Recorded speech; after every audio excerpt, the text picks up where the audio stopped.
सरकारी नौकरी का सपना देखने वालों के लिए एक बहुत बड़ी खुशखबरी है। साल 2026 की शुरुआत में ही इंडिया पोस्ट यानी भारतीय डाक विभाग एक सुनहरा मौका लेकर आया है।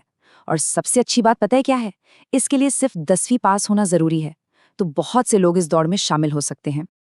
अच्छा, अब आते हैं इस भर्ती की सबसे सबसे जबरदस्त बात पर। बहुत से लोग लिखित परीक्षाओं की तैयारी करते करते थक जाते हैं ना। तो सुनिए, इस भर्ती में कोई रिटन एग्जाम है ही नहीं। जी हाँ, बिल्कुल सही सुना, कोई परीक्षा नहीं देनी है। ये सरकारी नौकरी पाने का एक सीधा, बिल्कुल सीधा रास्ता है। तो आज के इस विश्लेषण में हम इस भर्ती से जुड़ी हर छोटी बड़ी बात को समझेंगे। मतलब पोस्ट कौन सी है, कौन कौन अप्लाई कर सकता है, सिलेक्शन होगा कैसे, फॉर्म कैसे भरना है, और हाँ, सबसे जरूरी, आखिरी तारीख क्या है। चलिए एक एक करके सब जानते हैं।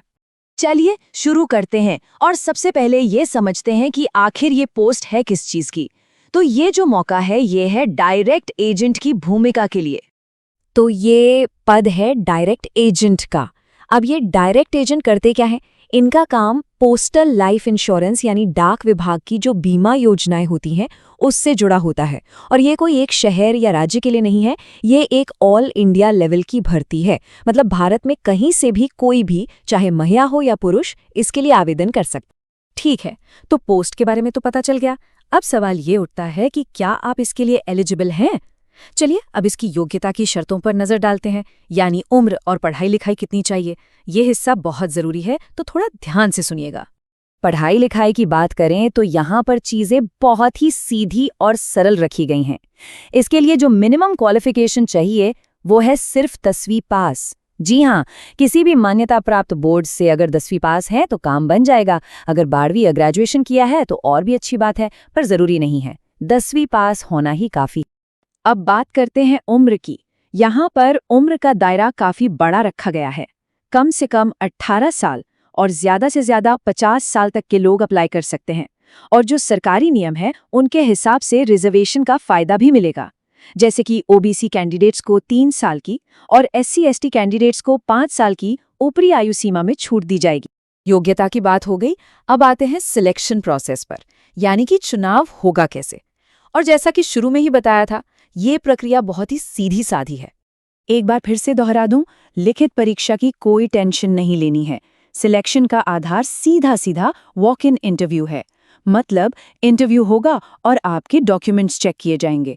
बस इसी के आधार पर सिलेक्शन हो जाएगा। है ना एकदम आसान? तो मोटे तौर पर देखें तो बस 3 स्टेप्स हैं। स्टेप 1 एप्लीकेशन फॉर्म जमा करना है, स्टेप 2 वॉक इन इंटरव्यू के लिए जाना है, और स्टेप 3 अपने डॉक्यूमेंट्स वेरीफाई कराने हैं, और बस प्रक्रिया पूरी। अच्छा, सैलरी की बात भी कर लेते हैं। इसमें एक तय सैलरी तो मिलेगी ही, लेकिन उसके साथ साथ परफॉर्मेंस के आधार पर इंसेंटिव्स भी हैं। मतलब जैसा काम वैसा दाम। जितनी अच्छी परफॉर्मेंस होगी उतनी ही ज्यादा कमाई का मौका मिलेगा। चलिए अब हम उस हिस्से पर आते हैं जो सबसे ज्यादा प्रैक्टिकल है, यानी कि एप्लीकेशन फॉर्म कैसे भरना है और उसके लिए क्या क्या चाहिए होगा। एक एक करके पूरी प्रक्रिया समझते हैं। फॉर्म भरने बैठने से पहले ये जरूरी है कि सारे डॉक्यूमेंट्स अपने पास तैयार रखें। तो सवाल ये है कि कौन कौन से दस्तावेज लगेंगे। तो ये रही लिस्ट, ध्यान से सुनिएगा। आधार कार्ड, 10th और अगर 12th की है तो उसकी मार्कशीट, हाल में खींची हुई पासपोर्ट साइज फोटो, आपका स्थायी निवास प्रमाण पत्र, और अगर आप आरक्षित श्रेणी में आते हैं तो जाति प्रमाण पत्र। इसके अलावा एक चालू मोबाइल नंबर और ईमेल आईडी भी जरूरी है। और हाँ, अगर कोई अनुभव है तो उसका सर्टिफिकेट भी लगा सकते हैं। अब फॉर्म भरते वक्त कुछ छोटी छोटी मगर जरूरी बातों का ख्याल रखना है। पहली बात, फॉर्म केवल कैपिटल लेटर्स यानी बड़े अक्षरों में ही भरें। दूसरी, जो फोटो चिपकाएंगे उस पर अपने हस्ताक्षर जरूर करें, जिसे सेल्फ अटेस्टेशन कहते हैं। तीसरी, अपना नाम बिल्कुल वैसा ही लिखें जैसा आपकी 10वीं की मार्कशीट में है, कोई स्पेलिंग मिस्टेक ना हो। अपनी कैटेगरी यानी जनरल, ओबीसी, SC/ST उसे ध्यान से टिक करें। और आखिर में डिक्लेरेशन पर साइन करना बिल्कुल ना भूलें। सब कुछ हो गया, अब आते हैं सबसे अहम जानकारी पर, यानी आखिरी तारीख क्या है और ये फॉर्म जमा कहाँ करना है। तो देखिए, आवेदन शुरू हो रहे हैं 7 जनवरी 2026 से, और जो आखिरी तारीख है उसे कहीं नोट कर लीजिए, 24 जनवरी 2026। इस तारीख तक या इससे पहले आपका फॉर्म पहुंच जाना चाहिए। देर बिल्कुल मत कीजिएगा। फॉर्म जमा करने के लिए पटना GPO या दूसरे जो भी निर्धारित ऑफिस हैं वहां जाना होगा। सही पते की जानकारी के लिए एक बार ऑफिशियल नोटिफिकेशन जरूर देख लें। और हाँ, अगर नोटिफिकेशन या एप्लीकेशन फॉर्म डाउनलोड करना है तो क्या करें? बहुत आसान है। आप ऑनलाइन nextcorp.com सर्च करें। वहां आपको पोस्ट ऑफिस भर्ती 2026 का लिंक मिल जाएगा, जहां से सारी जानकारी और फॉर्म मिल जाएगा। तो ये थी इंडिया पोस्ट की इस सीधी भर्ती की पूरी जानकारी।